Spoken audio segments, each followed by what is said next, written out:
नबी की शान, बच्चा बच्चा है कुर्बान, देखो देखो नबी की शान, बच्चा बच्चा है कुर्बान। नारे तकबीर, अल्लाहू अकबर। गुस्ताख नबी की एक ही सजा, सरकन से जुदा, सरकन से जुदा। गुस्ताख नारे तकबीर, अल्लाहू अकबर। नारे तकबीर, अल्लाहू अकबर। सरकन से जुदा।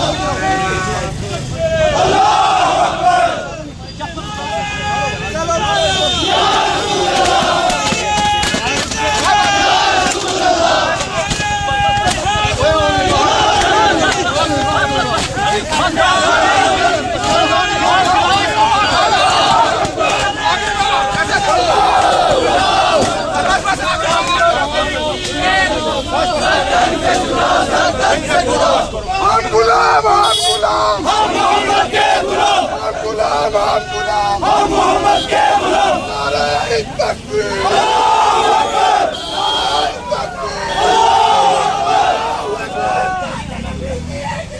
सरकन से जुदा, सरकन से जुदा।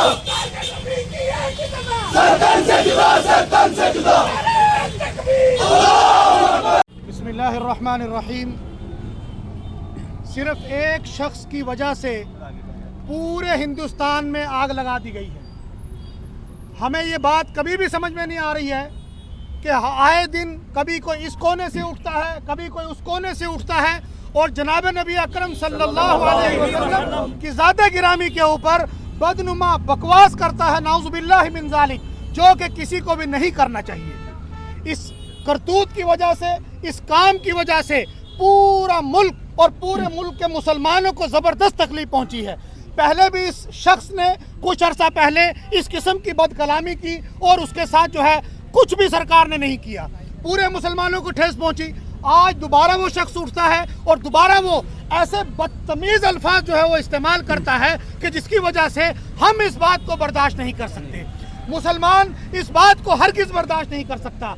ये बात फैलाई जाती है मीडिया के माध्यम से कि मुसलमान जो है वो अमन परस्त नहीं है, जबकि मुसलमान एक अमन परस्त कौम है और इसने हर दम, हर वक्त, हर जमाने में, हर दौर में अमन का और जो है भाईचारे का सबूत दिया है और हर दौर में देते आए हैं और आइंदा भी देते जाएंगे। मगर इसका मतलब ये नहीं है कि कोई यहाँ से उठे हमारे प्रॉफिट के ऊपर वो उंगली उठाए, कोई वहाँ से उठे और वो उंगली उठाए और फिर हमारी सरकार के जो सरकार अभी हाल में हमारी रियासत यूटी जम्मू कश्मीर के अंदर जो है इलेक्शन हुए हैं और इस सरकार ने घर घर आकर वोट मांगा है, एक एक घर के ऊपर दस्तक दी है कि हमें वोट दो, हमें कामयाब करो।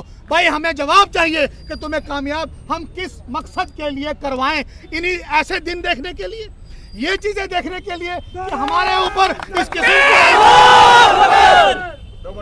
इसलिए मैं आपके चैनल के माध्यम से ये बात अपनी हाईकमान सरकार तक पहुंचाना चाहता हूं कि फौरी तौर पर ऐसे शख्स के ऊपर जबरदस्त किस्म का एक्शन लिया जाए और इसको उम्र कैद की सजा सुनाई जाए। क्यों कि जब हमारा मुल्क ये बात कहता है कि हम अमन परस्त हैं, हम दहशतगर्दी के खिलाफ हैं, तो ये क्या चीज है? What is this? ये क्या बात है? ये कौन सी चीज है कि ये दहशतगर्दी नहीं है कि तुम जो है बैठे हुए लोगों को, आराम करते हुए लोगों को उठाकर तकलीफें पहुंचाओ और आपस में फसादात खड़े कर दो?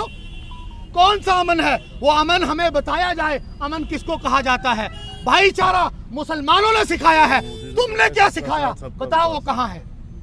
हमने आज तक किसी कौम के ऊपर, किसी मजहब के ऊपर, किसी सोसाइटी के ऊपर, किसी सोसाइटी के बड़े के ऊपर, किसी कौम के बड़े के ऊपर कोई लफ्ज उठाया, कोई बात की, कभी किसी की तौहीन की, कभी किसी के ऊपर कोई ऐसी बात हमारी तरफ से एक मिसाल दी जाए कि फला मुसलमान ने हिंदुस्तान के अंदर और जो है फला शहर के अंदर किसी मुसलमान ने किसी गैर मजहब के किसी रहनुमा के लिए कोई गंदी बात, कोई गंदा लफ्ज कहा? भाईचारे के साथ हम सिखा रहे हैं कि कैसे रहना है। ये एक अमन परस्त कौम है और हमने अमन सिखाया है। तुम तो और तुम्हारा अमन कहाँ है उसको बताओ, हमें बताओ कि अमन किस चीज़ को कहा जाता है? आपस में नफरत फैलाने को क्या अमन कहा जाता है?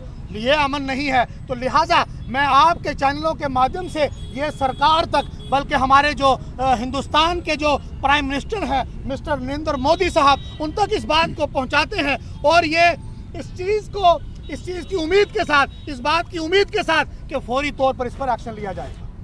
गुस्ताख के